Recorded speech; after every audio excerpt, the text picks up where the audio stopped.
ஒரு நாள் தண்ணி தன்னுடைய நண்பனான பாலை பார்க்க போயிருக்கு.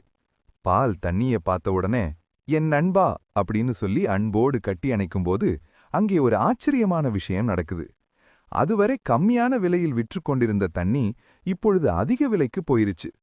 ஆச்சரியத்தில் உறைந்து போன தண்ணீர், எப்படி நண்பா நீ என்னை தொட்ட உடனேயே நான் ஒரு அமிர்தமாக மாறிட்டேன், இதுக்கு நான் என்ன கைமாறு செய்ய போறேன் அப்படின்னு கேட்குது.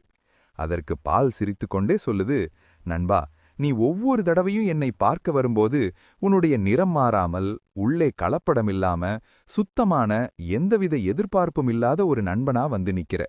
உன்னை அன்போடு கட்டி அணைக்க நான் தான் கொடுத்து வைத்திருக்கணும். ஆனாலும் தண்ணீரின் மனம் அதை ஏற்றுக்கொள்ளவில்லை. நண்பா, எப்படியும் ஒரு நாள் ஒரு பாத்திரத்துல உன்னை ஊத்தி கொதிக்க வைப்பாங்க. அன்னைக்கு உனக்காக நான் நீராவியா மாறி மேலே போயிருவேன் அப்படின்னு தண்ணி சொல்லும்போது பாலின் மனசு உடைஞ்சு போச்சு. அப்போ பால் சொல்லுது, நண்பா, உன்னை எரித்த நீராவியா மாத்த நிலைக்கும் அந்த நெருப்ப நான் பாலா பொங்கி அணைச்சிடுவேன். இதுதான் உண்மையான அன்பிற்கான அடையாளம். என்றைக்கு ஒருவர் மற்றொருவரை விட்டுக் கொடுக்காமல் இருக்க வேண்டும் என்று நினைக்கிறார்களோ அன்றைக்கு அவர்கள் இரண்டு பேரையும் யாராலும் தொட்டுக்கூட பார்க்க முடியாது. உங்கள் நண்பனுக்கு ஒரு ஆபத்து வருகிறது என்றால் அந்த ஆபத்தை அடியோடு அழிப்பதற்கு நான் வருவேன்.